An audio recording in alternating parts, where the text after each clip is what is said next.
Hello and welcome to another session of Dr. Barbara Miller's NCLEX review, or the State Board of Nursing review. Today we're going to be talking about neural tube defect such as spina bifida. And what is a spina bifida?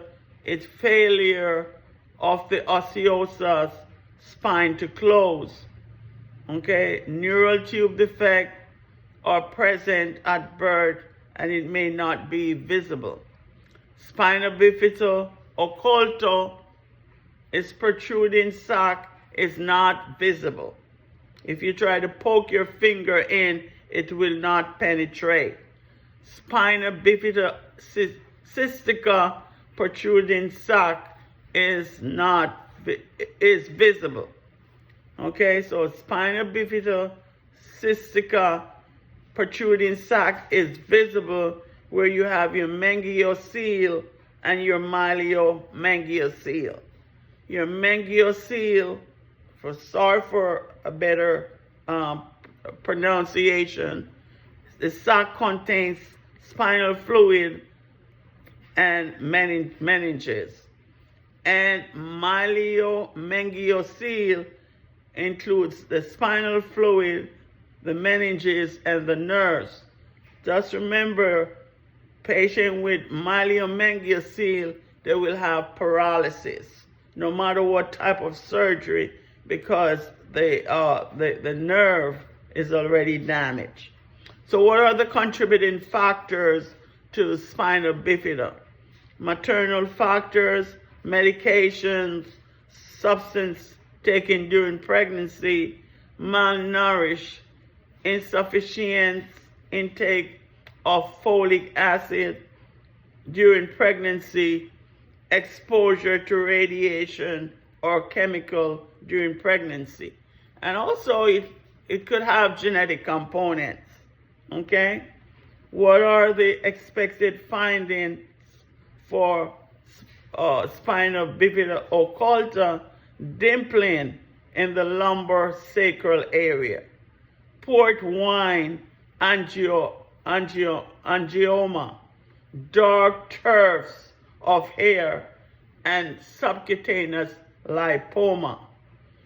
With spina bifida cystica, where you have your meningocele and your myelomengocele, you will have protruding sac midline of the osseous spine. Other findings varies widely, depending on the location. Patient will have flaccid lower extremity paralysis, sensory deficit, urinary incontinence like dribbling, bowel incontinence, clubfoot, kyphosis, hip dislocation, or other skeletal defects. What are the diagnostic procedure for spina bifida? Prenatal, they will do ultrasonography. They also will do amniocentesis. Infants following birth, they will do MRIs, ultrasonographies, and CAT scan. So the therapeutic procedure is surgical repair. These patients would need lots of collaborative care from interprofessionals like a neurosurgery, urology, orthopedics, physical therapists, neurology, nutrition, occupational therapy, and social service. Okay, so the nursing intervention for spina bifida, the initial care, placed in prone, in infant warmer with hips flexed, legs abducted without clothing.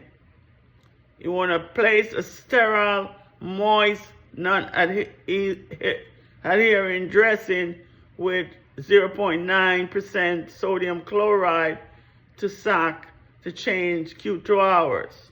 and you want to avoid applying any pressure to the sac. You want to monitor their neurological status. You want to measure head circumferences, fontanelles, how when they cry, or they suck, and so forth. You want to inspect the sac for leaks, irritation, signs of infection. Strict intake and output is paramount. You want to obtain laboratory specimen as prescribed, and you want to give IV antibiotics. Avoid rectal temperature. No diaphragm until the defect is repaired and healed. No diaphragm. You want to assess and promote infant-parent bonding. Okay?